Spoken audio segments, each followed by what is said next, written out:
Ahí estamos grabando. Bien, repito nuevamente esta parte, que es la introducción. Algunos tipos de taquicardia ventricular pueden originarse en corazones sanos, o en aquellos donde por los métodos actuales de diagnóstico no se detectan alteraciones funcionales ni anatómicas. Estas arritmias son las que se denominan taquicardias ventriculares idiopáticas, que es una entidad clínica que fue descrita por primera vez por Labardín, y pueden cursar en forma asintomática o con síntomas leves. La presentación electrocardiográfica puede variar desde episodios múltiples de extrasístoles ventriculares monomórficas, TB monomorfa no sostenida repetitiva, taquicardias ventriculares sostenidas, y o hasta formas incesantes de taquicardia ventricular. Bien. Las taquicardias ventriculares idiopáticas son formas de arritmias ventriculares que ocurren en pacientes sin cardiopatía estructural y representan aproximadamente el 10% de las taquicardias ventriculares. Generalmente se presentan en jóvenes y la inmensa mayoría son en pacientes sin cardiopatía que no tienen cardiopatía estructural, tienen un pronóstico excelente. Por el patrón electrocardiográfico se puede inferir el sitio de origen y las características electrofisiológicas, y cuando el tratamiento está indicado, las drogas antiarrítmicas suelen ser exitosas, pero cuando los fármacos no son tolerados o fracasan, tiene indicación de ablación por catéter. También en estas arritmias, durante el estudio electrofisiológico, podemos determinar el mecanismo de origen exacto de la taquicardia ventricular. Después vamos a hablar un poquito mejor de todo esto. Bien, la clasificación clásica, ¿no? Podemos clasificarla según la morfología, según su duración. Según su morfología tenemos las taquicardias ventriculares monomórficas, que hay una sola morfología, QRS, lo que indica que la secuencia de activación es la misma de latido a latido, y existe un sustrato estructural o un foco ritmogénico. La pleomórfica, que hay más de una morfología de QRS, durante el mismo episodio de taquicardia ventricular, casi siempre asociado con taquicardias ventriculares relacionadas con cicatrices. Es muy raro encontrar este tipo de taquicardias ventriculares en corazones estructuralmente normales. Y la polimórfica es un QRS con morfología continuamente cambiante, lo que indica un cambio en la secuencia de activación ventricular, y se producen, por ejemplo, debido a isquemia miocárdica, en los síndromes de QT largo adquirido y congénito, en otras situaciones en las que vamos a hablar un poquito después. Cuando se sostiene, pueden degenerar la fibrilación ventricular, que es lo que sabemos. La sostenida, duración más de 30 segundos, que causa síncope o compromiso hemodinámico y que requieren tratamiento. Acá trajimos este cuadrito que nos pareció que simplificaba bastante. En la taquicardia ventricular en corazón estructuralmente normal, la podemos dividir en monomórficas o polimórficas. Aquellas monomórficas se pueden clasificar en las taquicardias del tracto de salida, las anulares, las relacionadas con las fibras de Purkinje y las del músculo papilar. Y las polimórficas, síndrome QT largo, corto, síndrome de Brugada o síndrome de repolarización precoz. También las podemos dividir como las que no amenazan la vida, que típicamente son monomórficas, y las que sí tienen riesgo vital, que son las típicamente polimórficas. Las primeras las podemos dividir en las del tracto de salida, las taquicardias ventriculares idiopáticas izquierdas, y otras, sobre todo, por ejemplo, las del tracto de salida, tenemos la del tracto de salida del ventrículo derecho, la izquierda, las que salen de los senos de valsalva aórticos, las idiopáticas del ventrículo izquierdo las podemos dividir también en las fasciculares, y otras, por ejemplo, de anillo mitral, tricuspidio, músculo papilar y perivascular, que son las que vamos a ver hoy. Me parecía bueno también mostrar otras formas de clasificarlas, porque a veces encontramos todas estas taquicardias ventriculares, está bueno como englomerarlas en una clasificación que se entienda. Vamos a empezar con las taquicardias del tracto de salida, sobre todo con la taquicardia del tracto de salida del ventrículo derecho, que es la más frecuente de las taquicardias ventriculares idiopáticas. Estas taquicardias, un poquito sobre la fisiopatología, se generan por actividad desencadenada y postpotenciales tardíos mediados por el MP cíclico. Los estímulos adrenérgicos actúan sobre la proteína G y activan la adenosiclasa, este ciclo que ya lo conocen, pero para repasarlo un poco, lo que aumenta la concentración de AMP cíclico, activa una proteína quinasa que favorece el aumento intracelular de calcio, por una mayor entrada lenta del calcio y liberación de retículo sarcoplasmático. Por lo tanto, estas taquicardias ventriculares pueden finalizar con maniobras de valsalva o fármacos que disminuyan los niveles de AMP cíclico, como adenosina, bloqueo beta enérgico o los calcioantagonistas. La terminación de las taquicardias ventriculares, estas taquicardias ventriculares con adenosina, es patognomónica de la TB causada por potenciales tardíos mediados por AMP cíclico, por lo que estas taquicardias ventriculares se denominan adenosina sensible. Ahora vamos a ver un poquito. La mayoría de las taquicardias ventriculares del tracto de salida del ventrículo izquierdo se originan en lo que se llama la zona subpulmonar, ¿no? en la región anterior, septal y superior del tracto de salida. Como ya habíamos dicho, es la forma más común de taquicardia ventricular idiopática, ocupan el 70%, predomina en el sexo femenino, entre los 30 y los 50 años. Como clínica pueden ser asintomáticas o presentar palpitaciones, presíncope o síncope, y se describen dos fenotipos de este tipo de taquicardias, que son, se puede presentar como una taquicardia ventricular monomorfa no sostenida repetitiva, o una taquicardia ventricular monomorfa sostenida paroxística. La monomorfa no sostenida repetitiva generalmente es una taquicardia que se desencadena en reposo, que disminuye con el ejercicio o en el periodo de recuperación, puede ser incesante y puede causar taquimiopatía, y la monomorfa sostenida paroxística es la que es precipitada por el ejercicio, el estrés, por altas concentraciones de catecolaminas. Bien. Para el diagnóstico, es importante decir que el diagnóstico es de exclusión. Por supuesto que tenemos que tener un eco o resonancia, ECG basal, que sean normales, que nos descarten cardiopatía estructural. Típicamente en el electro de taquicardia vemos una taquicardia ventricular con una morfología de bloqueo completo de rama izquierda con un eje inferior, como pueden ver ahí, no sé si se ve bien ahí. Por ejemplo, es otro ejemplo de taquicardia ventricular del tracto de salida del ventrículo derecho. Sobre todo podemos ver ahí va, que el eje inferior y el QS en ABR y en ABL, que son bastante característicos de esta taquicardia, que ahora vamos a tener que diferenciar en realidad, sobre todo, de las taquicardias del tracto de salida del ventrículo izquierdo, de una porción específica, que ahora lo vamos a hablar. A saber, hay muchas localizaciones donde puede surgir esta arritmia, ¿no? No sé que no quedaron bien los electros, no pude encontrar que se vieran mejor, pero les dejo esto como para que tengan también una referencia. La mayoría se origina en la porción anterior superior del septum, ¿no? La zona... Perdóname, Mariana, ¿Sí? Mariana, perdóname, pasar la anterior. Sí. A ver. Sí. No, quería decir, pasar la anterior, a ver si ahí viene. No, las taquicardias del tracto de salida, tienen justamente ese eje inferior, eje hacia inferior, o a 90 o cercano a 90. ¿Eso qué quiere decir? Que tienen un QRS no muy grande en D1, pero en D2 y D3 y ABF son muy grandes los QRS, porque están mirando para la cara inferior, el eje, cercano a 90. Pasar la anterior.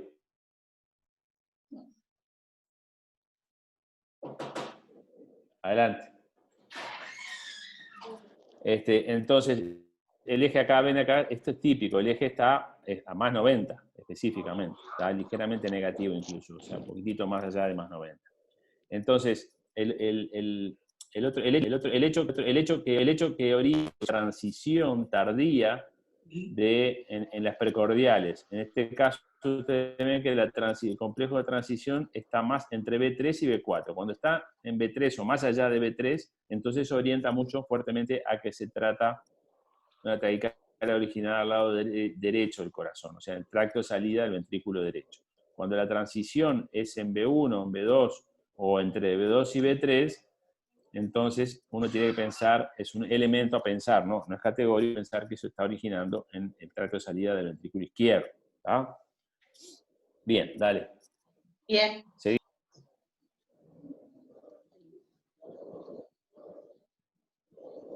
Conectó. No importa. Desconectar la otra computadora. Ahí, ahí va. Bien.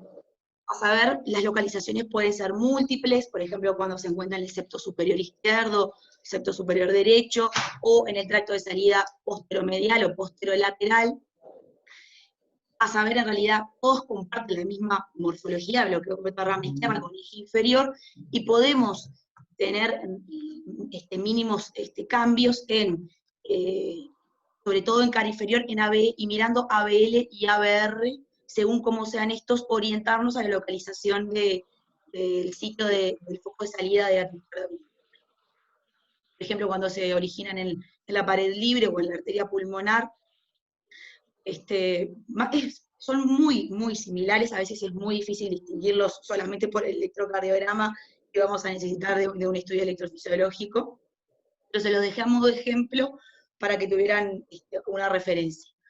Las taquicardias que salen del septum septum o de las parisianas, en general los QRS son no muy anchos, pueden tener un QRS inferior monofásico, o en las parisianas con una R mellada de 1 y en cara inferior. Ahora lo vamos a seguir viendo bien, porque en realidad lo más importante es la distinción entre la taquicardia ventricular del tracto de salida del ventrículo izquierdo. Acá le dejé un ejemplo.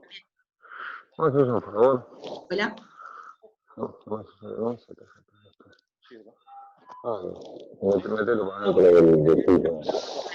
¿Hay alguno en el micrófono abierto que no sé si quería decir algo o es que se le abrió nomás? Se abrió. Bueno, seguimos. Las taquicardias ventriculares del tracto de salida del ventrículo izquierdo se originan predominantemente en la zona media basal del VI, con orígenes en la zona parisiana, en la continuidad aortomitral y la nicho mitral superior, son las más frecuentes, en el epicardio del ventrículo izquierdo por encima de la válvula aórtica, y en las cúspides aórticas derecha e izquierda. Pero vamos a ver que esas son las más difíciles de distinguir de las del tracto de salida del ventrículo derecho. En general, las taquicardias ventriculares del tracto de salida del VI manifiestan una onda Mariana, sí. No. O sea que en el tracto de salida del ventrículo izquierdo se pueden originar en las cúspides, hay músculo en las cúspides coronarias, pueden originarse en el músculo ventrículo izquierdo, en el tracto de salida específico, es decir, por debajo de las cúspides, pueden originarse también en el epicardio, y estar relacionadas a las venas, a la rama interventricular anterior del seno coronario. ¿Tá? O sea, que pueden originarse en las cúspides, abajo de las cúspides, o sea, en el ventrículo, o en el epicardio adyacente. ¿Tá? Bien. Básicamente es eso, hay más lugares específicos, pero esos son los lugares. Bien. Bien. Perfecto. En general se manifiestan con una onda R precordial, que lo que tiene es una transición temprana, ¿no? A diferencia de las taquicardias del tracto de salida del ventrículo derecho, por su ubicación más posterior en comparación. En realidad a veces puede llegar a ser difícil de distinguir, pero tienen una R a partir de más o menos en B2 o B3, en este caso B1 o B2, que es la transición más temprana en comparación con las taquicardias del tracto de salida del ventrículo derecho. Acá le dejé otro ejemplo, este ya es como un poquito más claro, con imagen de lo completo de rama derecha, ya es un electrodo muchísimo más claro por la localización, sobre todo en la localización. Y acá le dejé en realidad, ay, para que se me cortó esto, no veo nada. Yo no veo nada, como que ustedes están viendo, pero yo no. Bien, le dejé en realidad este esquema anatómico, que son los sitios típicos de las arritmias ventriculares del tracto de salida, con este modelo anatómico, ¿no?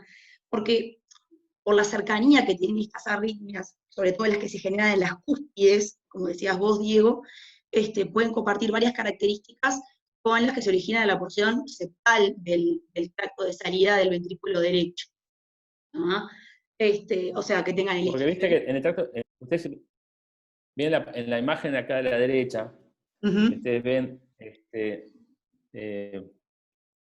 señala con el puntero, sí. Este es el tracto de salida del ventrículo derecho. Ahí estaría ahí en la raya estaría la válvula.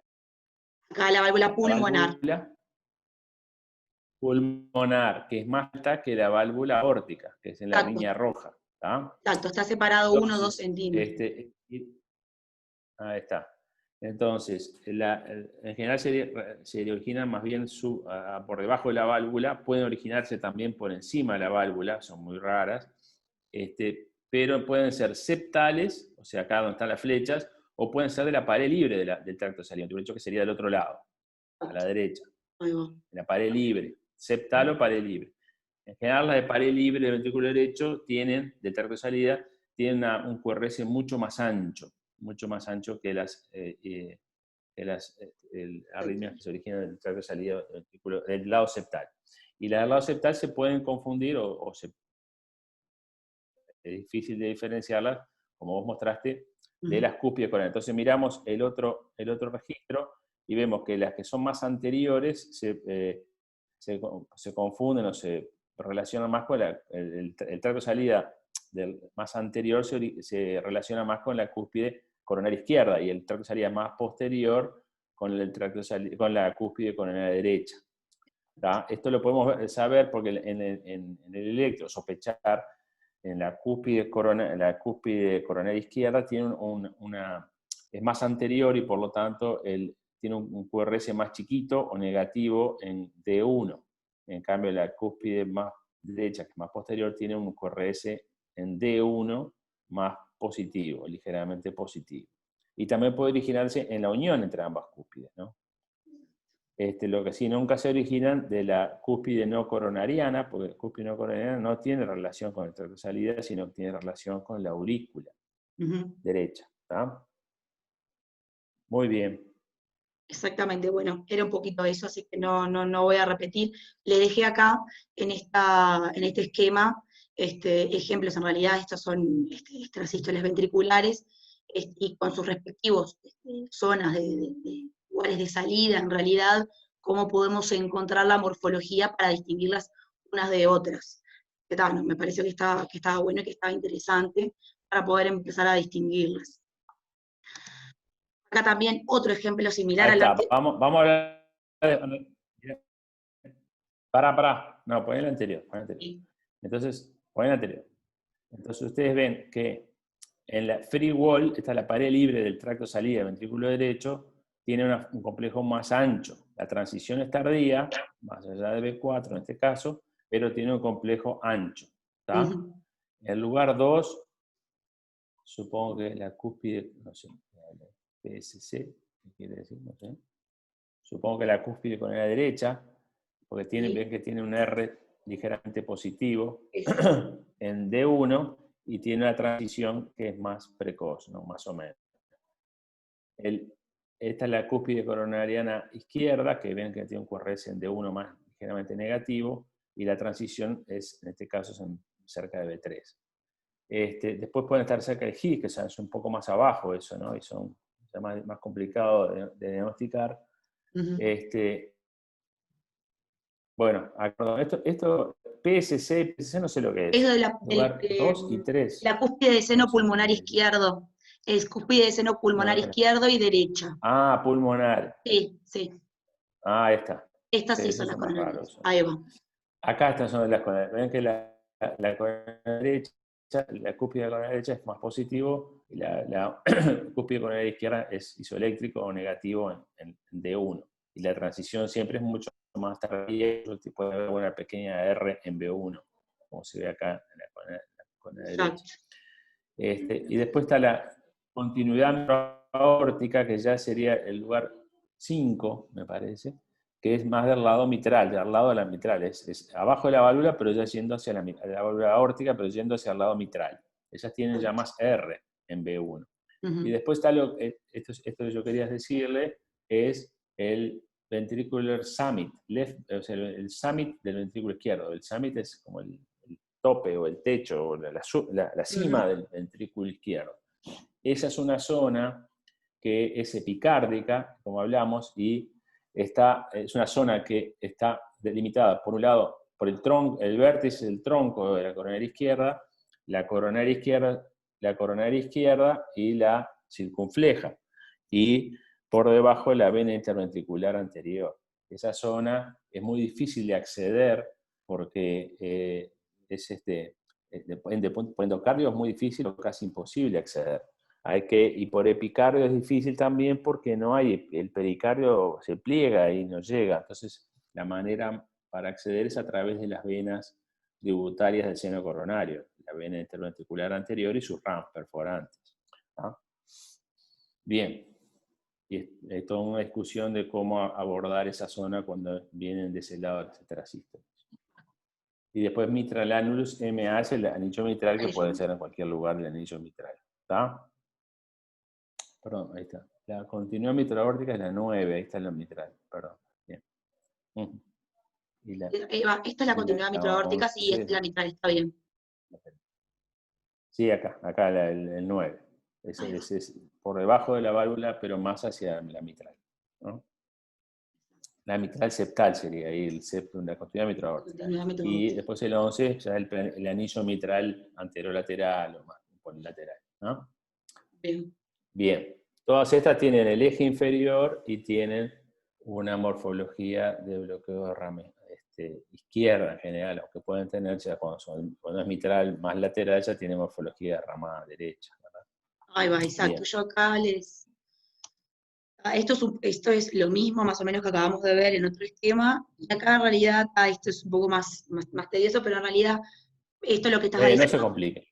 Ahí va, esto es lo que estabas diciendo vos, Diego. En realidad, cuando son más mitrales, en realidad el anillo mitral son cuando tienen más morfología de bloqueo completo de rama derecha.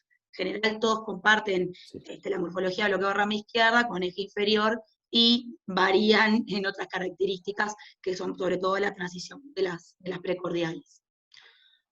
Dejé otra Bien. también para que les quede en realidad y para que si lo quieren estudiar, el tracto de salida del ventrículo derecho y del ventrículo izquierdo y sus diferencias. También un esquema también un poco más de lo mismo, pero para que quede un poquito más sencillo, pero es más o menos lo que ya hablamos. Bien. Sí, igual todos los algoritmos y los electrogramas de la taquicardia o de la transístole tienen su margen de error, entonces, porque depende de cómo está posicionado el corazón en el tórax del paciente, si es un tórax longilíneo, si es un tórax pícnico y más horizontal el corazón o más vertical, todo eso puede cambiar, y por lo tanto, esto es una orientación que nos va a orientar al mapeo, pero puede estar, a veces la arritmia puede... pensamos que se origina de un lado y se origina del otro. Y el otro hecho interesante es que siempre tenemos que pensar, cuando hacemos el diagnóstico, o planteamos el lugar del origen, tenemos que pensar cuál es el vecino del otro lado. Por ejemplo, si pensamos que está en la cúspide coronaria izquierda, tenemos que pensar que pueda estar también del lado septal del ventrículo derecho, bien anterior. Claro. Y cuando vamos a mapear de los dos lados. Y a veces se origina de un lado, pero la podemos quemar del otro. Entonces, hay que siempre tener la amplitud de mapear los dos lados y ver de qué lado es más precoz o de qué lado se puede ablacionar mejor, ¿no? Bien. Perfecto. Bueno, decir unas cosas importantes sobre el diagnóstico diferencial en este tipo de taquicardia, sobre todo la del tracto de salida del ventrículo derecho. Saber que en realidad, como lo más importante es hacer el diagnóstico diferencial con la displasia ritmogénica del ventrículo derecho. Es imprescindible y no es difícil de realizar en realidad su diferenciación. Saber que, por supuesto, que en estas taquicardias ventriculares el electrobasal y el ecocardiograma son normales. En algunos corazones que se han identificado con resonancia magnética cardíaca que pueden tener anormalidades sutiles en el tracto de salida del ventrículo derecho, como adelgazamiento focal o un defecto del engrosamiento, pero que en la mayoría no se encuentran alteraciones, ¿no? A diferencia de, por supuesto, que vamos a ver ahora, de la displasia ritmogénica del BD, lo que ya saben, ¿verdad? Que el electrobasal en la displasia está alterado, que su eje eléctrico en la displasia puede ser superior, a diferencia de la del tracto de salida, la resonancia que tiene con los criterios de displasia, y en el estudio electrofisiológico que las taquicardias ventriculares que se inducen fácilmente en las displasias arritmogénicas con extraestímulos, y suelen aparecer varias morfologías. Los mapas de voltaje, como veíamos en la anterior, están áreas de bajo voltaje, y se identifican electrogramas fraccionados y aislados, ¿no? Esto a grandes rasgos, ¿no? Para saber que los tiempos de activación endocárdicos del BD son más elevados en los pacientes con displasia. Y las taquicardias del tracto de salida, los mapas son normales y reflejan la presencia de un miocardio sano. Como tratamiento, que después Alexis va a hablar un poquito mejor, se recomienda la ablación con catéter de la taquicardia ventricular o extrasístoles ventriculares del tracto de salida en pacientes sintomáticos y o con terapia fallida con fármacos antiarrítmicos, por ejemplo con betabloqueantes, o con una función del ventrículo izquierdo disminuida debido a la elevada densidad de extrasístoles ventriculares del tracto de salida. Esto es un nivel de evidencia clase 1B. También se recomienda tratamiento con bloqueadores de los canales de sodio, para pacientes sintomáticos con taquicardia ventricular o extrasístoles del tracto de salida del ventrículo izquierdo de las cúspides aórticas o epicárdicas.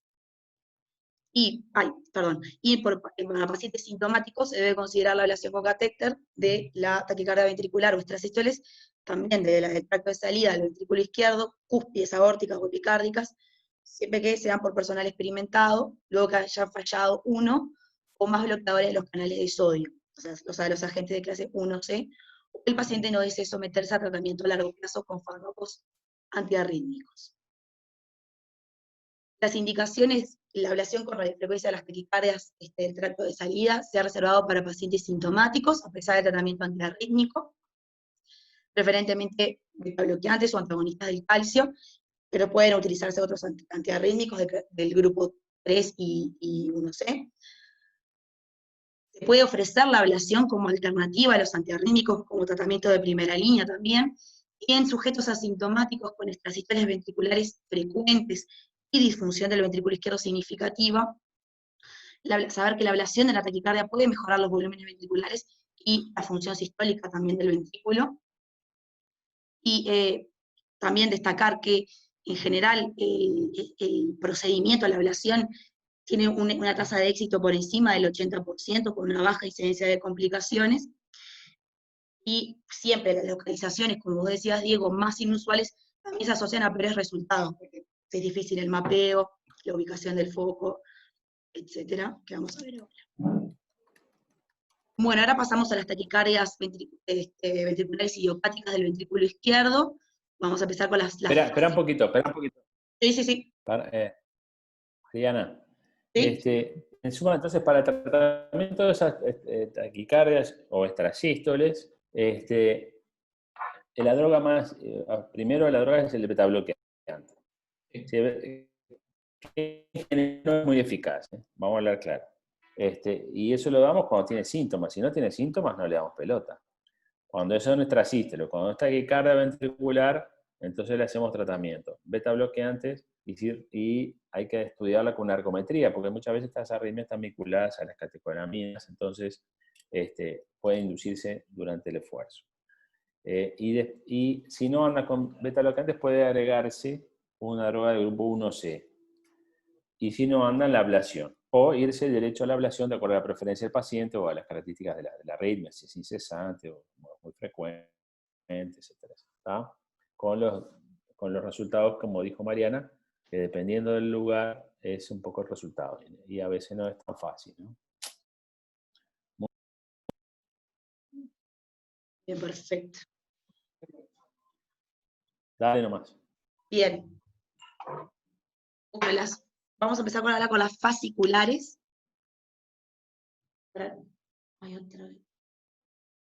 Bueno, las taquicardias ventriculares fasciculares son las que yacen en el sistema His-Purkinje del ventrículo izquierdo.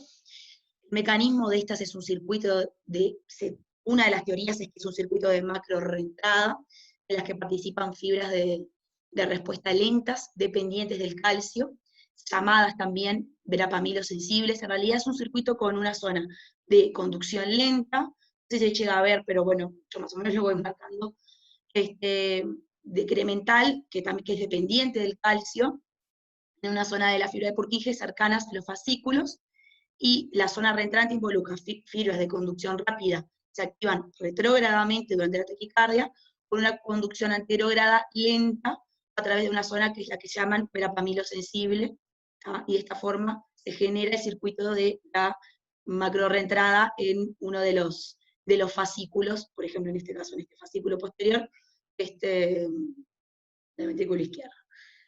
También se han descrito de algunas formas que son automáticas de este tipo de taquicardia, por eso también se habla de teorías. Es una taquicardia que es más frecuente en hombres jóvenes, aproximadamente entre los 30 y 50 años de la edad aproximada de diagnóstico. Los episodios son a menudo precipitados por el esfuerzo, y el pronóstico es generalmente excelente. Características a grandes rasgos: el electrocardiograma, el QRS en taquicardia es relativamente estrecho, típicamente se dice que es menor a 140 milisegundos, y el tiempo desde el inicio del QRS hasta el pico del AR en intervalo RS es en general menor a 80 milisegundos. A veces es muy difícil hacer diagnóstico diferencial con las taquicardias supraventriculares con aberrancia, y la morfología del QRS depende, obviamente, de qué fascículo está activando los ventrículos durante la taquicardia, y ahora, ¿qué es lo que vamos a ver? Este es un ejemplo de taquicardia fascicular posterior, que es la forma más frecuente de taquicardia fascicular, en un 90%, por supuesto involucra fascículo posterior, y es una taquicardia con un QRS ancho, pero menor a 140 milisegundos típicamente, por eso es no tan ancho, con morfología de bloqueo de rama derecha y eje desviado a izquierda, en torno a los menos 90 grados en este caso, como pueden ver ahí. Bien. Después la taquicardia fascicular anterior, que son mucho menos frecuentes, es aproximadamente el 10%. También. Espera un poquito. Sí. Mariana, el electrocardiograma, vamos a ver un poquito más. ¿Este es el único ejemplo que tenés de la fascicular? Porque en general estas taquicardias lo que tiene interesante es que no son, como vos dijiste, el bloqueo es ancho, pero no tan ancho. Pero hay un hecho muy característico que siempre, por lo menos la menor mayoría que yo he visto, están disociadas. O sea, tienen disociación auriculoventricular. Acá no se ve, pero las que yo vi siempre tienen. Y tienen esa forma característica, bloqueo a la derecha y eje a izquierda, que puede ser, en este caso, como vemos acá, en menos 90, o puede ser menos 60, o puede ser menos 120, más pasando de 1 a negativo incluso. ¿Tá? Y un complejo que ustedes queden ancho, pero no están tan ancho. La otra característica, y muchas veces se confunde con taquicardia supra, pero están disociados. Ustedes busquen siempre la disociación. Acuérdense entonces que las taquicardias idiopáticas más frecuentes son las del tracto de salida, que tienen morfología de rama izquierda y eje a derecha, y las del tracto y las de las fasciculares del lado izquierdo, que tienen morfología de rama derecha y eje izquierda. ¿Está? Como esquema. Bien. Perfecto, sí. Y sobre todo la de las fasciculares, la más frecuente es la del fascículo posterior. Acá traje un ejemplo también de fascículo anterior, sí, entonces, para que vean, en realidad, claro, cambia un poco el eje a derecha, que está en torno a los 120 grados aproximadamente, como otro ejemplo. Después también está otra entidad, que es la taquicardia fascicular septal superior, que no tengo electros, no pude conseguir. Es una forma de presentación excepcional, es muy poco frecuente, involucra un tercer fascículo del sistema de conducción, que es un fascículo septal, En el electro se ve un bloqueo de rama derecha con QRS también, de 140, con un eje normal, y se puede observar como taquicardia de QRS fino, incluso similar a un QRS sinusal, o con un patrón de bloqueo incompleto de rama, derecho o izquierdo, con un eje normal o desviado a derecha. Lamentablemente no puedo conseguir ni un solo electro de esto, pero bueno, no son tan frecuentes. Tan raras que... Claro, me parece que sí. Bueno, el tratamiento de estas arritmias, como habíamos dicho, de la terminación con verapamilo, es un sello distintivo de esta arritmia, por eso a veces se llaman las verapamilos sensibles, pero la terapia oral crónica con verapamilo o con diltiazem tiene un éxito variable en la prevención de esta taquicardia ventricular. Por tanto, la ablación con catéter es la terapia principal cuando el tratamiento medicamentoso no es efectivo o no se desea. En sí, la ablación se dirige a la ramificación distal de los fascículos involucrados o de la vía retrógrada adyacente, cuando se puede identificar. Tiene una alta tasa de éxito, mayor al 85%, sobre todo cuando la taquicardia ventricular es inducible. Cuando no es inducible, empíricamente, muchas veces podemos usar la ablación basada en la anatomía, donde se ablaciona el tabique medio, 2/3 inferior hacia apex, pero el 20% puede tener recurrencia. Bueno, para que dijo Alexis. Bueno, ahora voy a intentar hacer bastante breve porque nos queda la mitad de la presentación y ya estamos como 10 menos 10. Pero bueno, para hablar un poquito entonces de mapeo y ablación, la compañera ya, ¿sí? No, quería comentar que la taquicardia fascicular, no es infrecuente, o sea, es poco frecuente, pero nos vamos a enfrentar con ella en 1 o 2 veces o 3 o más en la vida. O sea que es una arritmia que no es infrecuente. Algunas vemos. Entonces acuérdense siempre de este tipo, porque el tratamiento con ablación es muy efectivo, mucho más efectivo que las del lado derecho, que las del tracto de salida, perdón. Bien. Entonces, para hablar 3 palabras en realidad de mapeo y ablación, en realidad trajimos acá como muy resumido, muy someramente, es que la ablación de la TSVD del tracto de salida del ventrículo derecho en realidad se basa en el lugar de origen de la taquicardia y la técnica preferible es la búsqueda de la activación más precoz. La radioscopía, si bien puede ser suficiente para realizar este tipo de procedimientos, si bien los sistemas de navegación electroanatómico resultan más útiles, o sea, como el mapeo electroanatómico que hacemos en el ensayo. La realización de mapas de activación en taquicardia o sincronizando el activo ectópico, que vendría a ser la extrasístole ventricular aislada, permite determinar el foco de la arritmia con gran precisión. Y bueno, el electrograma más temprano durante la taquicardia identifica su lugar de origen y precocidades menores a 30 milisegundos respecto al inicio del QRC se consideran óptimas para ver la zona de mayor precocidad, para ver dónde más o menos anatómicamente sería el foco de la arritmia o de la extrasístole ventricular en caso de que no se induzca TB. Si la ablación no es exitosa o las precocidades de las cavidades derechas no son óptimas, está indicado que se debe explorar el tracto salida del ventrículo izquierdo, o sea, ir hacia la cavidad izquierda para ver, bueno, si no está ahí el foco de origen de la taquicardia. Y preferentemente, obviamente, hay que hacerlo por vía retroaorta, por vía arterial. Esto es importante también, que durante el procedimiento de mapeo y ablación deben evitarse la pseudoanalgesia profunda durante el procedimiento, ya que estas pueden abolir la arritmia. Cuando se hacen pseudoanalgesias profundas, los fármacos en realidad que se utilizan en anestesia pueden tener efectos antiarrítmicos y bueno, que no logremos tener ningún extrasístole ventricular, incluso no inducir taquicardia ventricular.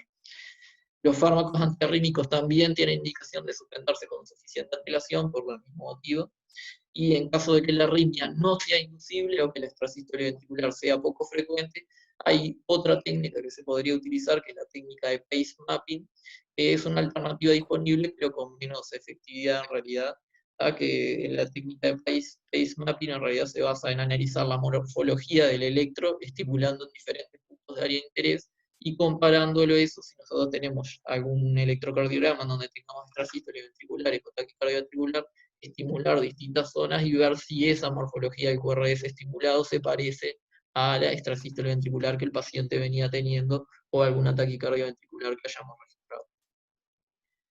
Bueno, para seguir entonces con las taquicardias en realidad del ventrículo izquierdo, las taquicardias idiopáticas del ventrículo izquierdo, después tenemos la taquicardia ventricular del músculo papilar, que más o menos Mariana ya estuvo comentando un poco. Bueno, en el electro, entonces, la taquicardia del músculo papilar, lo que podemos encontrar es morfología bloqueorrama derecha, obviamente. Podemos encontrar taquicardia ventricular o extrasístole ventricular con la misma imagen de bloqueorrama derecha.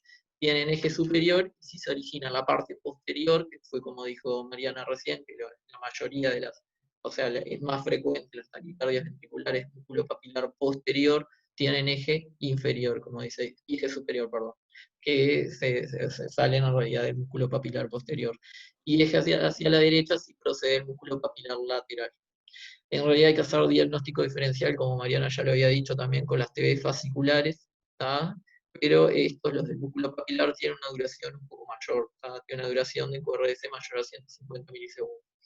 Típicamente la taquicardia ventricular no es inducible con estimulación programada, esto es importante también, sin embargo responde a estimulación beta-adrenérgica que se sugiere una automaticidad gatillada. Estos no son tan fáciles de inducir con estimulación programada en el estudio electrofisiológico, no tan así como la fascicular que había comentado Mariana, que es más fácil de reclutar. El músculo papilar del ventrículo derecho, bueno, ahí estaba hablando un poco del músculo papilar del ventrículo izquierdo, pero también está descrito con mucho menos frecuencia que existen taquicardias ventriculares que vienen del músculo papilar del ventrículo derecho, Estos dan lugar a origen de arritmia idiopática, que tiene una morfología obviamente de bloqueo de rama izquierda. Las estructuras adyacentes endocavitarias como falsos tendones y la banda moderadora del ventrículo derecho que contienen conducción en el tejido también pueden ser el origen de esta taquicardia. Se ha descrito en algunos artículos que pueden surgir desde ahí, si bien desde el músculo papilar o de estructuras anatómicas como los falsos tendones y la banda moderadora. Esto en realidad es para diferenciar, es un artículo uno que se publicó en la Universidad Favaloro, en el hospital de la Universidad Favaloro, con un artículo de actualización, en donde me gustó el cuadrito porque está bien diferenciada para hacer diagnóstico diferencial, que dijimos que era bastante complicado, entre taquicardias fasciculares, o sea que vienen, esto de las taquicardias fasciculares que estaba explicando Mariana, en realidad está bueno comprenderlo desde el punto de vista que los QRS son más estrechos porque involucran tejido de conducción específico. Por eso es que tienen QRS más estrechos, si bien son taquicardias ventriculares, los QRS andan entre 120 más o menos 11 milisegundos, como dice ahí. En cambio, las taquicardias ventriculares, el músculo papilar, son más anchos, andan alrededor de 150 milisegundos más o menos 15. También las podemos diferenciar porque característicamente las taquicardias ventriculares fasciculares tienen un patrón RSR en la derivación D1, que este no está presente en las taquicardias ventriculares del músculo papilar. Ahí puede haber un R' pequeño, una S y una segunda R más grande en la derivación de 1. Y bueno, las taquicardias ventriculares fasciculares pueden tener una onda Q pequeña en la derivación de 1 o en ABL, o sea, en cara lateral alta, que no las tienen las taquicardias ventriculares del músculo papilar. Que ellas, o sea, Ese hecho es el más característico. Ahí Es va. muy característico, es la QR de 1 a BL. Eso hay que mirarlo Bien. siempre. Esa es la de Y la después el complejo fascicular. más ancho. Exacto, la de las Bien. fasciculares. Y las del músculo papilares Ujú. pueden tener una onda R o patrón monofásico en esas mismas derivaciones. Bueno, en cuanto a tratamiento, entonces, de las taquicardias ventriculares del músculo papilar, tenemos que las arritmias de los músculos papilares pueden ser un desafío para localizar y extirpar, porque el enfoque puede ser profundo dentro del músculo papilar, aunque el éxito es logrado para la mayoría de ellas. Se recomienda, esto también es importante, lo decían bastantes libros, que se recomienda la ecocardiografía intracardíaca, que es útil durante la ablación, permitiendo identificación de los músculos papilares, porque si bien con radioscopía no es no es tan sencillo localizar el músculo papilar y ver más o menos, todavía dice que la mayoría tienen una localización profunda, entonces sería mejor o sería más recomendado hacer ecocardiografía intracardíaca para localizar bien el músculo papilar, ir bien con el catéter hacia el lugar para intentar hacer la ablación. Y bueno, la ubicación del Sí, catéter. en general hay que quemar, Sí, hay que ablacionar con energía intensa y mucho rato porque a veces pueden estar muy profundas en el músculo muy profunda, exacto. papilar y Eso es cargar lo con que tuti ahí. eso es lo que Hemos decía. quemado algunas. Sí, Bien, y esto es otra cosa que también me parece importante poner, que los pacientes que sufrieron muerte súbita cardíaca se han asociado con fibrosis en el músculo papilar y o pared inferobasal del ventrículo izquierdo en resonancias magnéticas cardíacas que se han hecho estos pacientes. O sea que esos músculos papilares pueden tener zona de fibrosis que podría ser los mecanismos de macro reentrada que generan las taquicardias ventriculares papilares. Bueno, para seguir con las taquicardias del ventrículo izquierdo, entonces, monomorfas, tenemos las taquicardias ventriculares anulares ahora. Y las TV anulares mitrales representan menos de la mitad de las taquicardias del ventrículo izquierdo que surgen del ventrículo izquierdo. La mayoría surgen de la porción anterior del anillo mitral, cerca de la continuidad mitroaórtica. La morfología del QRS, en este caso, es de bloqueo completo de rama derecha, típicamente con onda R dominante, derivaciones precordiales que pueden imitar preexcitación ventricular. Eso es otra cosa que tenemos que tener en cuenta para el diferencial. La etiología es desconocida, pero puede estar relacionada con focos de restos de tejidos propensos a automatizar en el anillo atrioventricular. La resonancia magnética en estos casos es útil para evaluar cicatriz perivalvular que indica un proceso miopático. Y la ablación por catéter es altamente exitosa para las TV anulares en estas ubicaciones, pero se requiere cuidado especial en realizar la ablación en el tema del anillo, dada la proximidad de la arteria circunfleja lateralmente y el nodo auriculoventricular centralmente. Recordamos anatómicamente que la válvula mitral está muy cerca del nódulo auriculoventricular. Y bueno, las TV anulares peritricuspidias son menos frecuentes que las TV anulares mitrales, tienen, o sea, se dice que la prevalencia es menor al 10% de todas las TB idiopáticas, y el electro tiene un patrón típico de bloqueo de rama izquierda con QRS positivo en derivaciones B1, B5 y B6, o sea, cara lateral alta y lateral. Muchos surgen cerca de las de GIS, entonces esto también es una complicación para la ablación porque tiene riesgo de bloqueo cardíaco. Esto puede explicar la menor tasa de éxito de la ablación en comparación con la del anillo tricuspidio lateral, que sería un poco más sencilla. Bueno, entonces ahora ya terminamos con las TB monomórficas en corazón sano, o sea, sin cardiopatía estructural, y entraríamos en las TB polimórficas, siguiendo en TB polimórficas idiopáticas, o sea, en corazón estructuralmente normal.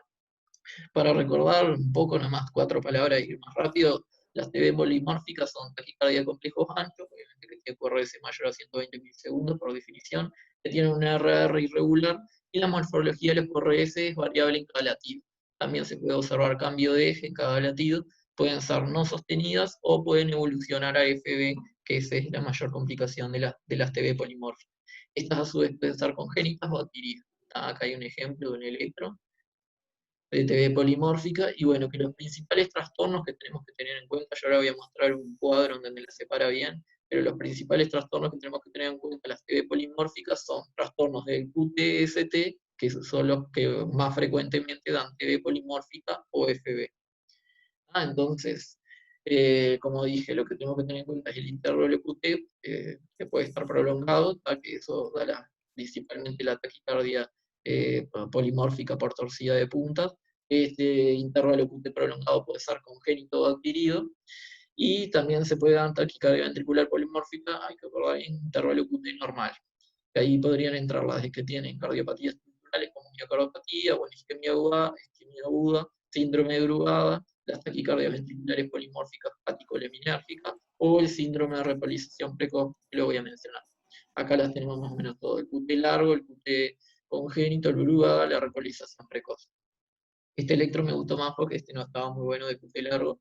Acá tenemos las 3 variantes de QT largo congénito: el QT largo congénito tipo 1, el QT largo congénito tipo 2 y el tipo 3. El tipo 1, vieron que el QT en realidad es como si fuera todo T, está prolongado, pero a su vez la T empieza desde el final del QRS. En este tenemos un QT largo, pero tenemos como una T bifásica y ancha, no ocupa todo el ST, y en el QT congénito tipo 3 es a su vez es más que nada predominio del ST, del intervalo ST con una T final más pequeña. En cuanto a las alteraciones de las corrientes iónicas que se dan en estos síndromes congénitos, principalmente en el síndrome QT largo congénito tipo 1 y tipo 2 es el potasio, y en el congénito tipo 3 es el sodio. En cuanto a los desencadenantes, el tipo 1 y el tipo 2, los principales desencadenantes son el ejercicio, las emociones, y no tanto el sueño, el descanso o las actividades que tengan predominancia vagal. Y a su vez la penetrancia es de 62% y 75% en estos casos. Y en el caso del síndrome QT largo congénito tipo 3, que veíamos que es a predominio de ST, las principales desencadenantes son los que tienen actividad con predominancia vagal, como el sueño, el descanso u otro. Y estos sí tienen una penetrancia bastante importante, el 90%. O sea que habría que estudiar y tener en cuenta los familiares de estos pacientes. Acá tengo este cuadrito en realidad tendría que haber puesto antes porque tenemos la distinción bien de taquicardia. Cuando nos presentamos ante una taquicardia polimórfica. Ahora un comentario, Alex. Alexis, sí, un comentario. Acá tenemos los 3 tipos más frecuentes, pero hay como 14, 15 sí, tipos son muchos más, perdón. se han detectado. Ahí va. Ahí está, pero estos 3 son los más frecuentes clínicamente. Más frecuentes. Sobre todo el 1 es el más frecuente. Acá lo dice el QTS y el QT1 no es tan grave como el 3, ¿no? El 3 depende de los canales de sodio, y el 1 el 2 y el 3 son más graves. El 3 es menos grave, el 1 es menos grave, o sea, no hay tanta relación directa con la FB, pero el 2 y el 3 sí son mucho más graves, ¿verdad? Bien, es eso, más chance de tener muerte súbita, ¿no? Por QT largo. Bueno, entonces, y como dijiste vos, depende de los canales de sodio, el tipo 1, el tipo 3, perdón, y los demás, el 1 y el 2 de los canales de potasio. Perfecto. Bien, Entonces, para seguir, me parece O sea que, importante. perdóname una cosa, ¿no? El QT largo congénito, no solo el QT está largo, sino que también es una repolarización normal. O sea que no solo es cuán largo está el QT, sino que además tiene alteraciones en la morfología de la onda T, como bien está manifestado acá. Y esta es la relación entre fenotipo y genotipo, y muchas veces no hay una relación tan así exacta como se ve acá. Esto es lo más típico, pero no quiere decir que siempre sea así. A veces no encajan dentro de uno de estos grupos. Y bueno, y saber que hay unos cuantos grupos más Exacto. que son menos frecuentes. Y nosotros en realidad lo hicimos bastante esquemático porque en realidad de síndrome QT largo y brugada tendríamos que dar clases aparte. Pero es un poco más esquemático como para ver las taquicardias polimórficas en realidad. No, era eso nomás. Sí, Ale. Bien, entonces cuando nos presentamos ante una taquicardia polimórfica, lo primero que tendríamos que hacer sería medir el QT, o sea, el QT basal antes de la taquicardia. Nos presentamos que el QT estaba largo, bueno, principalmente la taquicardia que principalmente se da es torcida de punta, entonces tenemos que buscar desencadenantes, corregir disonía y suspender fármacos. El tratamiento que se debería hacer sería sulfato de magnesio, se puede hacer marcapaso transitorio o isoprotenerol, para que aumente la frecuencia cardíaca y por lo tanto acorte un poco el QT. Y si tenemos taquicardia ventricular polimórfica con QT normal, tendríamos que ver que, bueno, podría ser dos situaciones, ¿no? O varias situaciones, pero se dividen acá.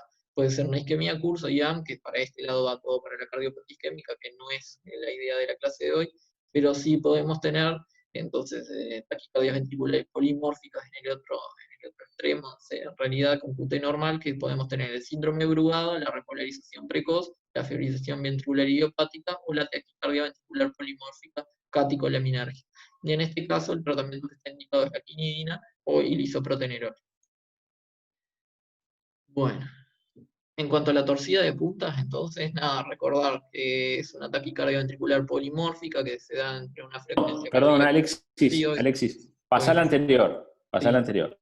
sí, Es importante tener este concepto, por suerte no es muy frecuente, pero tener este concepto, vieron acá esto, porque si nosotros tenemos un paciente que, no importa la edad, pero que es joven o mediana edad, lo que fuera, pero que FB entra y sale, y no lo podemos parar, esos pacientes hay que acordarse de la quinidina, que por supuesto que no la tenemos, pero el disoprel, ¿tá? Que a veces podemos salvar una vida con eso.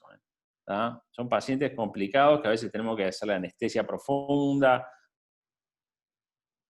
recurren el TB, FB, y bueno, y acordarse el disoprel y la quinidina, bueno, obviamente que no la tenemos, pero puede ser importante tener el concepto que no se arregla con mamidarona ni con beta bloqueantes a veces, ¿no? O sea que, ojo, porque si tenemos un polimórfica con QT normal, acordarse de estas cosas y que a veces nos pueden salvar estos tratamientos, ¿no? Y por supuesto, cuando hay con QT largo, por este lado también del disoprel, el magnesio y el marcapaso transitorio. Muy bien. perfecto. Bueno, entonces, como estaba comentando, para recordar la torcida de punta y cómo identificarla, que bueno, que es una taquicardia ventricular polimórfica que se da generalmente entre una frecuencia cardíaca de 200 a 250 por minuto, que tiene un intervalo QT prolongado, hay que hacer el intervalo QT corregido que tiene más valor, que el intervalo de RR es irregular, y hay dos o más ciclos de QRS con polaridad alternante que giran en forma helicoidal sobre la línea isoeléctrica. Esto como lo más característico, que es lo que le da el nombre. Y hay un cambio de amplitud en cada ciclo. El QT largo, que puede ser QT largo congénito, lo importante para como el parámetro para tener en cuenta cuándo es largo, es en hombres mayor a 450 milisegundos y en mujeres mayor a 460 milisegundos. Este es el corregido. Bueno, tener en cuenta que es una arritmia potencialmente mortal, por eso la importancia de ella, y que bueno, que hay varios fármacos que pueden alargar el QT, que es lo que tenemos que tener especialmente cuidado. Acá yo puse un cuadro que hay múltiples fármacos que alargan el QT, que está descrito que alargan el QT, de fármacos de distinto uso, digestivos, como la domperidona, el ondansetron, el sangre cardiovascular, mismo hay antiarrítmicos que alargan el QT, antiparasitarios, hormonas, antiinfecciosos, algún tipo de antibiótico, incluso antineoplásicos, antidepresivos, sobre todo los tricíclicos, etcétera, etcétera. Pero este cuadro está bueno para tener en cuenta todos los fármacos que alargan el QT, porque habría que suspenderlos si tenemos un paciente con QT largo. Bueno, acá hay un ejemplo nada más en realidad de un electro. ¿Ah? Y en cuanto al tratamiento, entonces ahora sí, el tratamiento de torcida de puntas, cuando tenemos en realidad un QT largo adquirido, ¿tá? Que no es congénito, lo que tendríamos que hacer sería estabilizar la membrana con sulfato de magnesio que se hace 1 o 2 gramos en 1 o 2 minutos, o sea, un bolo, seguido de 200-300 miligramos por hora durante 4 o 8 horas. Se puede hacer cloruro de potasio también. Lo importante, como decía, es aumentar la frecuencia cardíaca del paciente, ¿tá? Cuando tenemos un paciente con QT largo. Se podría hacer con isoprotenerol, con noradrenalina o dopamina. Esto llevaría a cortar un poquito más el QT. Y también siempre tenemos que tener en cuenta que se puede hacer estimulación ventricular y auricular transitoria con marcapaso transitorio. En el caso de que tengamos un QT largo congénito, el tratamiento sería beta-bloqueantes a dosis altas, sobre todo para los pacientes con QT largo congénito tipo 1 y tipo 2, y la estimulación con marcapaso en los pacientes con arritmia dependiente de pausa, o sea, los síndromes QT largo congénito tipo 3. En este caso estaría indicado el marcapaso. Y obviamente que el CDI también. Sí, tener en cuenta en realidad, esto es un dato también que está importante, que lo leímos por ahí en algún libro de electrofisiología, es que cada 20 milisegundos de aumento de QT corregido aumenta un 5 a 7% el riesgo, especialmente a partir de QT corregidos mayores a 500 milisegundos. Entonces, si tenemos un QT corregido Ahí va, mayor, cuanto más largo el QT, peor, ¿no? peor, Cuanto exacto. más largo, peor. Perfecto. Le faltó acá el tratamiento de la denervación simpática. Sí, la tengo más adelante. También es un tratamiento que puede coadyuvar.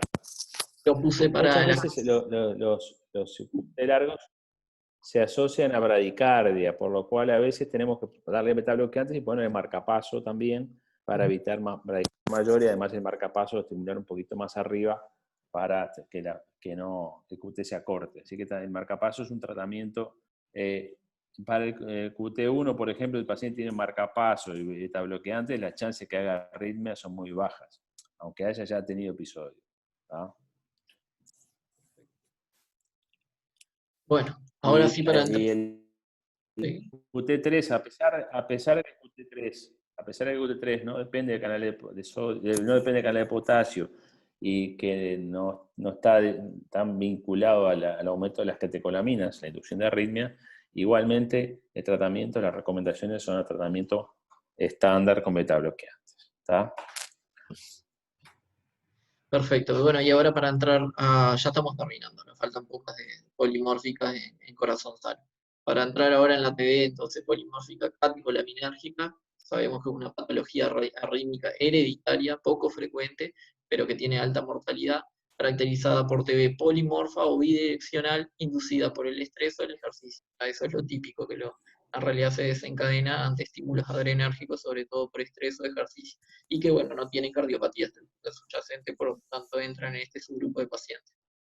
Sobre todo Alexis, Sí, disculpa que te interrumpa, estoy disfrutando mucho de la clase. ¿Sabés que el tema dentro de 2 clases es las arritmias ventriculares primarias con base genética? Y a mí me parece que tú a partir de ahora vas a hablar justamente de eso, y de manera muy sucinta, un tema que de repente hay que abordar un poquitito más profundo. Yo lo voy a decir muy por arriba, claro. Muy. No sé. Alejandro, yo no sabía que estaba... Sí, yo creo que por eso, en general merece una clase entera hablar de las arritmias vinculadas al QT y al brugada y a las canalopatías, ¿no? Sí, tal cual. Entonces, podemos dejarlo para eso, ¿no? Mejor. Ya todo, de paso hacemos un análisis más profundo. Si no andamos a las apuradas, me parece más lógico, sí, totalmente. Sí, porque me parece que vas a hablar de DIAP, de brugada, otras cosas, y bueno, el mismo QT que ya desarrollamos, me parece que hay que capaz que andar un poquitito más en algunas cosas. Sí, sin duda. Totalmente. Igual está muy bien que quede para la presentación de forma sintética que esto, que sin lugar a duda está dentro del tema, ¿no? Claro. Sin lugar a duda está dentro del tema, y está bien que lo hayan incluido. pero vamos a darle un poquito más de lugar. Claro, por eso nosotros decíamos que en realidad tendríamos que hacer una clase aparte para todo esto, las queríamos traer y nombrarlas de forma más esquemática, como para que no dejarlas colgadas, pero sí, no sabíamos que había una clase igual de esto ahora más adelante. Así que está mejor. Nosotros pensamos que teníamos que ver Mejor. todo sin cardiopatía estructural. Claro. Igual, Mirá, el orden es así, yo creo que en algún momento al principio de año les había enviado esta clase, que es la 22, es la de arritmias ventriculares en corazón sano, la 24 es arritmias ventriculares en la cardiopatía isquémica y la dilatada, y la 26 son arritmias ventriculares primarias canalopatías. Claro, está perfecto. Son las que yo voy a empezar a nombrar ahora. Igual, claro. Y como sabía que las había hecho bastante rápido, pero sí, las hicimos esquemáticas justamente por eso. Pero sí, queda jugada, etcétera, etcétera. A ver, te repito, que en la presentación queden me parece bien, porque sin duda están en el tema, y cuando la colguemos la presentación de ustedes, ahí va a quedar. Pero como tema que se analice específicamente después. Perfecto.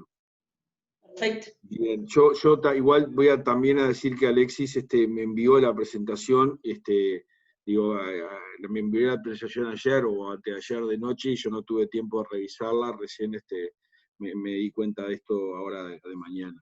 Así que disculpas mías por esto. No, tranquilo. No, por favor. Bueno, muy bien. Entonces lo terminamos por acá, ¿vale? Entonces, ¿lo dejamos por acá? Sí, porque la dirección. Yo creo que voy a hacerle un par de comentarios de la parte primera.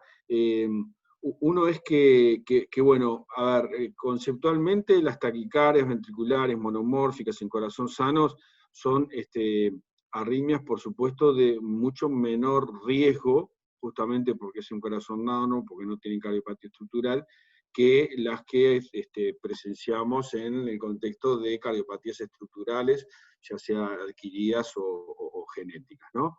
Ese es un primer gran concepto. Y por lo tanto, bueno, hay que ser un poquito cautos y menos invasivos en su abordaje. Concretamente, respecto a la presencia de extrasistolía ventricular, en realidad cada vez más sabemos que es un fenómeno muy extendido en toda la población. Cuando se estudian, por ejemplo, los deportistas, 3-5% de todos los deportistas tienen extrasístoles ventriculares, y la enorme mayoría de ellos no hay que hacer absolutamente nada. Lo que pasa es que, claro, a raíz de estudios que se realizaron fundamentalmente en poblaciones generales, que incluyen isquémicos, con estudios ergométricos, se vio que, aunque sean pocas, las extrasistolías ventriculares poblacionalmente agregarían riesgo a los pacientes, pero les repito, esto hay que ver de qué serie sale, y en general son grandes series de estudios ergométricos, o sea que incluyen pacientes con cardiopatía isquémica. En general, entonces, cuando nos encontramos una extrasístole ventricular, no hay que hacer nada, bueno, pero cuando nos encontramos más de una frecuente, cambia un poquitito la situación y tenemos que ponderar algunas cosas. Una de ellas, por supuesto, es la presencia no de cardiopatía estructural. La segunda, y en eso habitualmente con el eco nos quedamos tranquilos, pero si pensamos que puede haber algún sustrato de algún tipo, por el tipo de extrasístole, la morfología o la densidad, entonces de repente llegamos a otros estudios de imagen, y ahora la resonancia cada vez está, digamos, teniendo un rol mayor. Tan claras las pautas a mí no me parece, en esto hay que tener en cuenta también los costos, ¿no? Nosotros nos vamos a estar pidiendo una resonancia de cada extrasístole ventricular en corazón sano que vemos por allí. Después el segundo es ver un poco las características de esas extrasístoles, si, digamos, dependen fundamentalmente, primero, en el ciclo diurno, y si cuánto dependen del trono adrenérgico, cuánto dependen del reposo, porque eso nos orienta al tratamiento, y la densidad como también eventualmente criterio de respuesta al tratamiento. Y junto a eso también una prueba ergométrica, a ver cómo responden al esfuerzo físico ya provocado la carga de extrasístoles ventriculares. Entonces, el tema de las extrasístoles ventriculares en corazón sano es así, es que muchas veces no hay que hacer nada, o la mayoría de veces no hay que hacer nada, pero cuando hay que hacer, son pacientes que entran al consultorio por un electro con 2 extrasístoles y salen con un pedido de eco, de Holter y de ergometría. ¿Ah? Es así, y son pacientes que para ser benignos, entre comillas, son muy gastadores, muy consumidores digamos, de insumos y de tecnología médica. Bien, cuando vamos al tratamiento farmacológico o ablación, pero vamos al tratamiento fundamentalmente cuando son arritmias que son sintomáticas, ¿ah?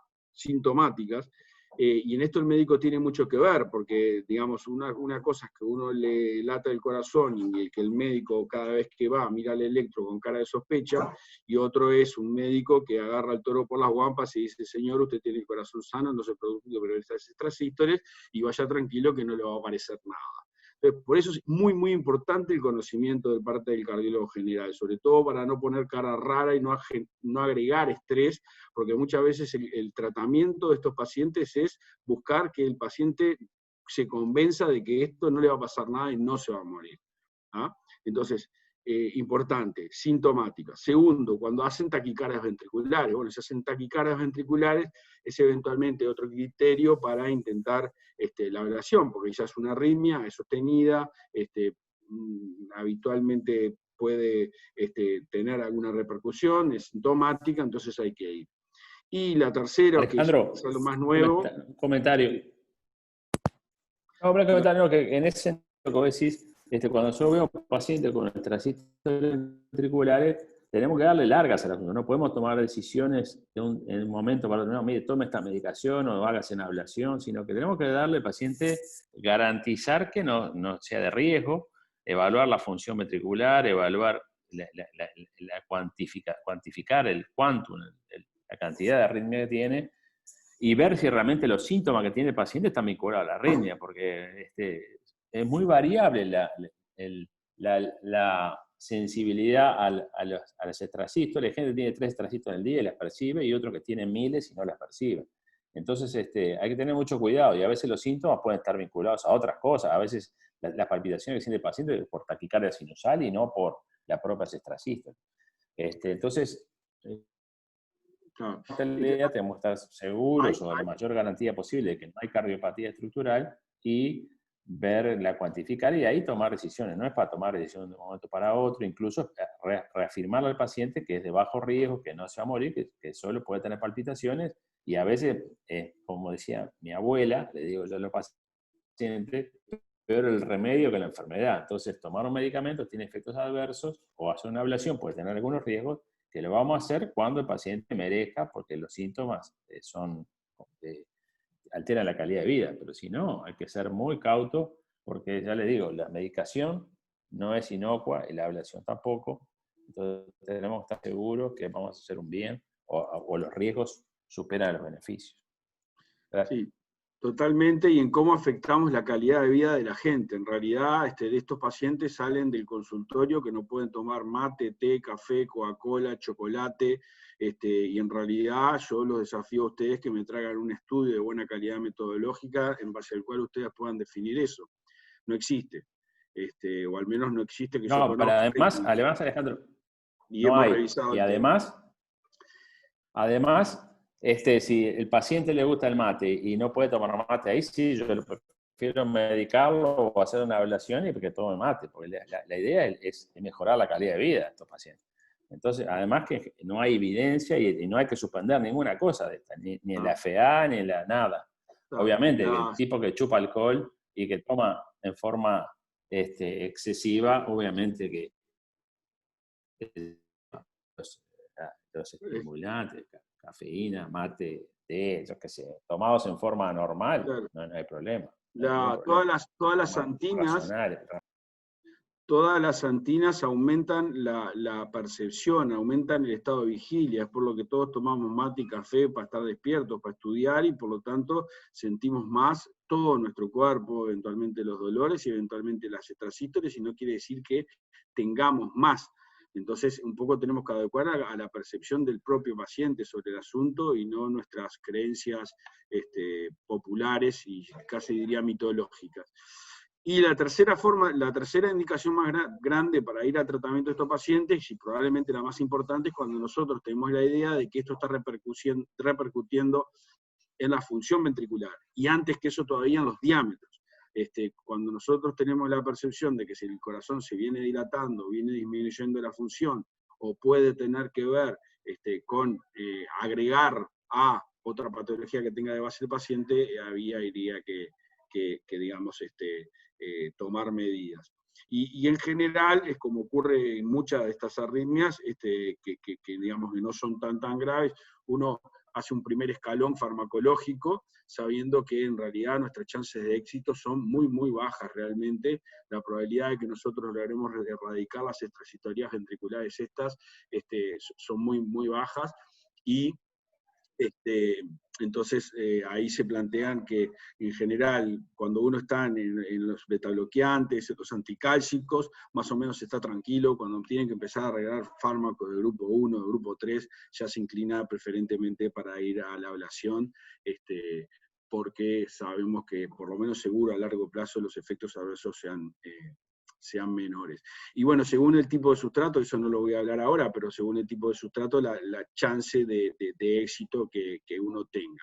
Ojo lo que se afirma, porque en realidad muchas veces, yo qué sé, el éxito de las ablaciones de los músculos papilares, por ahí está escrito 80%, la verdad, yo los pocos pacientes que he entrado para hacer ablaciones de músculos papilares, patiné, pero abiertamente, porque son realmente muy complejas de realizar, tienen distintas salidas, distintas morfologías, son muy difíciles, y con la tecnología que nosotros a veces tenemos disponible en nuestros medios, los éxitos no son tanto distintos. Una extrasístole, una TV de tracto de salida de ventrículo derecho, que esas en general sí las podemos curar. Y lo último... un comentario, Alejandro. Sí. Globalmente las taquicardias o las extrasístoles hay que manejarlas, estas extrasístoles, igual que una taquisupra, igual que una taquicardia ortodrómica. Si es muy sintomático, medicación, y si no, la medicación falla, ablación, o ablación si prefiere. Me parece que es importante también en los pacientes asintomáticos, si tiene una actividad o una actividad profesional que le impide hacer lo que él quiere, por ejemplo, un competidor de elite, también estar indicada la ablación, como parecido a lo que es el Wolf Parkinson White asintomático. A pesar de ser asintomático, tener elementos de riesgo, si es un paciente que tiene actividad o una profesión que le impide hacer esa actividad por la presencia de la arritmia, también hay que solucionarlo, y en este caso la ablación. Bueno, creo que le pasó a la joya, a Abel Hernández, por ejemplo. El loco no lo vendían a Europa porque tenía esta historia de tracto de salida, y bueno, se hizo la ablación y se terminó el problema. Sí. Lástima que se le hizo el italiano y no se la hice yo, pero bueno, ese es otro. Y bueno, está. El problema es que había algunos colegas acá que decían que no había que hacer. No importa. No, y lo último, que yo sí creo que tienen que ser capaces de reconocer un electro, una taquicardia ventricular fascicular. Creo que eso tenemos que ser capaces de reconocerlo, y en realidad no es tan complicado por lo que ustedes más o menos dijeron. O sea, son taquicardias que tienen bloqueo de rama derecha y además fascicular, o sea que tienen bloqueo de rama derecha y un eje al carajo. Esas arritmias, cuando son supraconducidas con aberrancia, son arritmias con QRS muy anchos y alteraciones muy importantes de la repolarización. Entonces, cuando ustedes ven una arritmia con bloqueo de rama derecha y que tiene un eje a extrema izquierda o a extrema derecha, tienen que pensar en una taquicardia fascicular. ¿Ah? Por eso, justamente porque es muy inocente para el trastorno de la conducción y del eje que están evidenciando. ¿No? Bueno, y la disociación bueno, que si son pacientes, como decía Diego, habitualmente se puede encontrar. Bueno, de mi parte nada más, y muchas gracias, y muy bueno la presentación, en un tema difícil. La verdad. Bueno, muchas gracias. Gracias a todos. Chao, nos vemos. Chao, que Ateneo. estén bien. Un poco para la grabación. Creo que Finalizamos.